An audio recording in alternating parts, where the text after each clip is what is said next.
جو مجھے ڈریمز میں آیا کہ کشمیر جو ہے وہ غزوہ ہند سے کچھ عرصہ پہلے آزاد ہو جاتا ہے اور اس میں یعنی پاکستان کا رول ہوتا ہے اس کو آزاد پاکستان جی جو ورلڈ وار 3 ہے غزوہ ہند اسی کا یہ ایک پارٹ ہوتا ہے جی اس کا ایک حصہ ہوتا ہے. تو جب جنگ پھیلتے پھیلتے پھر پاکستان تک آتی ہے تو انڈیا اپنے اتحادیوں سے مل کے تو پاکستان پہ ایک بہت بڑی جنگ مسلط کرتا ہے اور اس جنگ کو آپ حدیثوں میں دیکھیں تو غزوہ ہند کا نام دیا گیا.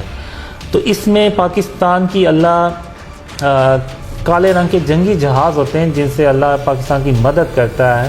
جو میں نے ڈریمز میں دیکھا ہے انڈیا مکمل طور پہ تباہ ہو جاتا ہے. پاکستان اکیلا ایک طرف ہوتا ہے اور اسلام کے اور پاکستان کے دشمن جو ہوتے ہیں وہ سارے ایک طرف ہوتے ہیں. اور اس کے بعد پھر پاکستان میڈل ایسٹ میں کودتا ہے اور میڈل ایسٹ میں جو رشیا اور یو ایس اے جیسی 2 سپر پاور کو اللہ کی مدد سے شکست دیتے ہیں اور پھر پاکستان دنیا میں ایک واحد سپر پاور بن جاتا ہے. جی خواتین و حضرات، اس وقت ہمارے ساتھ اسٹوڈیو میں موجود ہیں محمد قاسم صاحب جو کسی تعارف کے محتاج نہیں. ان کے بارے میں ہم نے نیوز پیپرز میں بھی پڑھا ہے اور سوشل میڈیا میں بھی ان کے انٹرویوز دیکھے ہیں.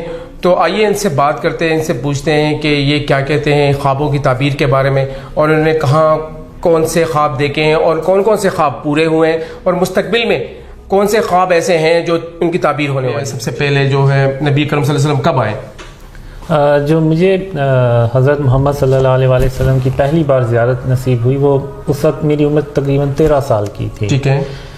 اور اس کے بعد پھر جب میں 17 سال کا تھا تو اس کے بعد کنٹینیوسلی مجھے یہ خواب آنا شروع ہو گئے جن کا سلسلہ ابھی بھی جاری ہے. اچھا یہ بتائیے گا کہ جو یہ خواب ہیں آپ کو کب سے آ رہے ہیں؟ ہم نے کہا کہ 13 سال سے آپ یہ خواب دیکھ رہے ہیں. تو ایسا کوئی خواب بتائیے گا جو جس کی تعبیر ممکن ہوئی ہو. اس میں کافی ڈریمز ہیں جن کی تعبیر ہوئی ہے. اس میں میرے پرسنل لائف سے ریلیٹڈ بہت سے ڈریمز ہیں جو سچے بھی ہوئے. اس کے علاوہ ترکی کے بارے میں ایک ڈریم آیا تھا 2017 فروری 2017 میں. اس میں مجھے ڈریم میں آتا ہے کہ ترکی جو ہے وہ سیریا کے علاقوں میں آپریشن کرتا ہے اور وہ اس کے علاقوں پہ کنٹرول حاصل کرتا ہے. تو اگر آپ نے نیوز میں دیکھا ہو تو 2018 میں ترکی نے ایک آپریشن لانچ کیا سیریا میں اور اس میں اس نے بہت سے کچھ علاقوں کو اپنے کنٹرول میں لیا. اچھا جو موجودہ حکومت ہے اس کے بارے میں آپ کیا کہتے ہیں؟ اس میں یہ کہ موجودہ جو کرنٹ گورنمنٹ ہے اس کے بارے میں مجھے بہت سے ڈریمز آئے ہیں کہ وہ یہی آئے ہیں کہ وہ ناکام ہو جائیں گے، وہ یعنی اس طرح سے کامیاب نہیں ہو پاتے. اس میں پھر عمران خان اپنی جو پرائم منسٹر ہیں عمران خان صاحب وہ اپنی پوری کوشش کرتے ہیں کہ کسی طرح وہ جو وعدے کر کے آئے ہیں وہ ان کو پورا کر سکیں، لیکن ان کے مشکلات ہوتی ہیں. جو انٹرنل گروپس ہوتے ہیں، کولیشنز پارٹنرز ہوتے ہیں، تو وہ بہت کوشش کرتے ہیں لیکن ایک وقت ایسا آتا ہے کہ وہ گیو اپ کر دیتے ہیں کہ وہ کہتے ہیں کہ نہیں میں اپنی طرح سے جتنی کوشش کر سکتا تھا میں نے کیا ہے. تو مجھے جو ڈریمز میں یہ بھی آیا کہ جب وہ ناکام ہو جاتے ہیں تو وہ پھر سوچتے ہیں کہ میں ناکام کیوں ہوا. تو اس کے بعد پھر ان کو ان ڈریمز کا بھی پتہ چلتا ہے. اس سے پہلے شاید ان کو تھوڑا بہت علم ہو ان ڈریمز کا، لیکن اس کے بعد پھر وہ غور سے سنتے ہیں. تو پھر ایون جو میں نے خوابوں میں دیکھا ہے وہ مجھ سے یعنی ملتے بھی ہیں اور پھر میں ان کو ایکسپلین بھی کرتا ہوں کہ یہ کیا ریزنس تھی اس کے پیچھے جو ناکامی ہوئی، اور پھر وہ ڈیٹیل میں سنتے ہیں. پھر اس کے بعد جو آرمی چیف ہیں ان تک بھی یہ ڈریمز پہنچتے ہیں. تو جو مین میسیج یہی ہے کہ جب تک اس ملک کو شرک اور اس کی اقسام سے پاک نہیں کیا جائے گا تب تک یہ جو مرضی پلان بنا لیں، جو مرضی سسٹم آ جائے، وہ اس طرح سے کامیاب نہیں ہو پاتا جس طرح سے کہ وہ ہم کرنا چاہتے ہیں، کیونکہ اس میں اللہ کی مدد ہمارے ساتھ نہیں ہوتی. ہمارے نزدیک یہ شرک اور اس کی اقسام شاید اتنی معنی نہ رکھتی ہوں، لیکن یہ اللہ کے نزدیک بہت بڑی بات ہے، کیونکہ اللہ کی جو اب وحدانیت کو چیلنج کیا جاتا ہے تو اللہ سخت ناراض ہوتا ہے اور وہ پھر مسلمانوں کی اس طرح سے مدد نہیں کرتا، اور مسلمان جو بھی پلان بناتے ہیں وہ پھر وہ ان کے کامیاب نہیں ہو پاتے. اس لیے آپ نے دیکھا ہوگا کہ امت مسلمہ بھی بہت سے مسائل میں گھری ہوئی ہے. تو اس کی مین ریزن جو مجھے ڈریمز میں آئی ہے وہ یہی ہے. اس میں پھر آہستہ آہستہ بات جب آگے گئی تو دسمبر 2014 میں ایک ہی رات 2 بار حضرت محمد صلی اللہ علیہ وسلم خواب میں آئے اور انہوں نے فرمایا کہ تم اپنے خواب لوگوں سے بیان کرو. اسلام کو بچانے کے لیے اور پاکستان کو بچانے کے لیے. جو مجھے ڈریمز میں آیا کہ جب تک اس ملک کو شرک اور اس کی اقسام سے پاک نہیں کیا جاتا تب تک اللہ کی جو مدد ہے وہ بھی نہیں آئے گی. ابھی ریسنٹ ڈریم میں فروری 2018 میں جو مجھے ڈریم آیا اس میں جو زرداری صاحب ہوتے ہیں وہ جلسے کر رہے ہوتے ہیں اور عمران خان صاحب سے کہہ رہے ہوتے ہیں کہ میں آپ کی حکومت نہیں چلنے دوں گا اس طرح سے. تو پھر میں کہتا ہوں کہ ابھی ان کی باری یہ بول رہے ہیں ابھی ان کے بعد میری باری آنی ہے, مجھے لوگوں سے ملنا ہے اور مجھے اس کے لیے اپنے آپ کو تیار کرنا ہے کہ میں نے کیا بات کرنی ہے کیا بات نہیں کرنی.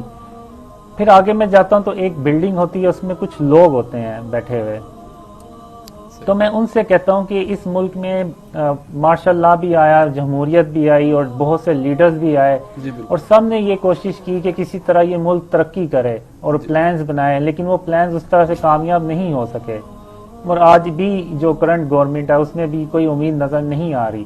تو ان سب کی ایک مین ریزن یہ ہے کہ ہم نے اس ملک کو شرک اور اس کی اقسام سے پاک نہیں کیا. جب تک ہم اس ملک کو شرک اور اس کی اقسام سے پاک نہیں کریں گے تب تک اللہ کی مدد بھی نہیں آئے گی. اور وہ پلانز جو پچھلے جو لوگ لیڈرز بناتے چلے گئے وہ ناکام بھی اس لیے ہوئے کہ اللہ کی جو مدد تھی وہ ہمارے ساتھ نہیں تھی.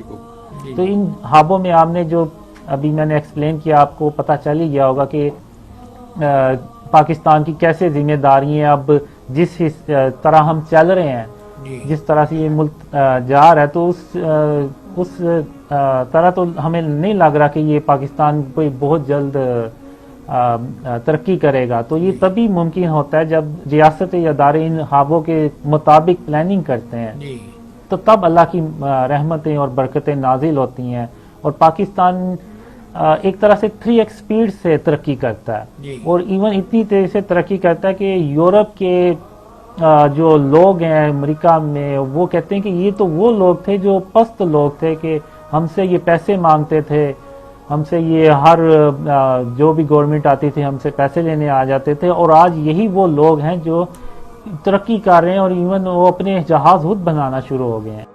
غزوہ ہند کے بارے میں بھی آپ نے کوئی خواب دیکھا ہے؟ جی, غزوہ ہند کے بارے میں بھی میں نے دیکھا ہے, کافی ڈریمز دیکھے ہیں. بیسیکلی ہوتا یہ کہ جو ورلڈ وار 3 ہے غزوہ ہند اسی کا یہ ایک پارٹ ہوتا ہے جی, اس کا ایک حصہ ہوتا ہے. ٹھیک ہے. تو ورلڈ وار 3 میں مسلمانوں کو شکست پہ شکست ہوتی چلی جاتی ہے. جی ٹھیک ہے. مڈل ایسٹ میں ترکی ہاتھ سے چلا جاتا ہے اور جتنے بھی علاقے ہیں مڈل ایسٹ میں وہ آلموسٹ مسلمانوں کے ہاتھ سے نکل چکے ہوتے ہیں. ٹھیک ہے. پھر وہ جو دشمن ہوتے ہیں وہ پھر پاکستان کی طرف بڑھتے ہیں کہ اب پاکستان کو جو ہے اس کو بھی ہم نے ڈسٹروائے کرنا ہے, جیسے انہوں نے مڈل ایسٹ کو کیا یا ترکی کو. تو اس میں پھر پاکستان کی اللہ مدد کرتا ہے, اس میں تقریباً 3000 کالے رنگ کے جنگی جہازوں سے اللہ پاکستان کی مدد کرتا ہے, اور پھر انڈیا اپنے اتحادیوں سے مل کے ایک بہت بڑی جنگ کرتا ہے پاکستان سے, اور اس جنگ کو آپ حدیثوں میں جو کہا گیا وہ ہے غزوہ ہند کا نام دیا گیا. اس میں پھر پاکستان مجھے جو ڈریمز میں آیا وہ ایسے کہ پاکستان اکیلا ایک طرف ہوتا ہے اور اسلام کے اور پاکستان کے دشمن جو ہوتے ہیں وہ سارے ایک طرف ہوتے ہیں. تو پھر پاکستان اللہ کی مدد سے وہ جنگ جیتتا ہے, اور یعنی وہ جیت ایسی بھی نہیں ہونی چاہیے کہ جیسے پاکستان جیت تو جائے لیکن اس کے 90% حصہ تباہ ہو جائے. جو ڈریمز میں مجھے آیا کہ پاکستان کا میکسیمم 10% نقصان ہونا چاہیے, اس سے زیادہ نہیں. اگر جو انڈیا کے اور اتحادی ملک ہوتے ہیں وہ پھر دوبارہ اپنی فوج بھیجتے ہیں اور وہ 10% حصہ بھی تباہ کر دیتے ہیں. تو اس لیے پاکستان کا میکسیمم 10% نقصان ہونا چاہیے غزوہ ہند میں, اور جو کہ ہوتا بھی ایسا ہی ہے.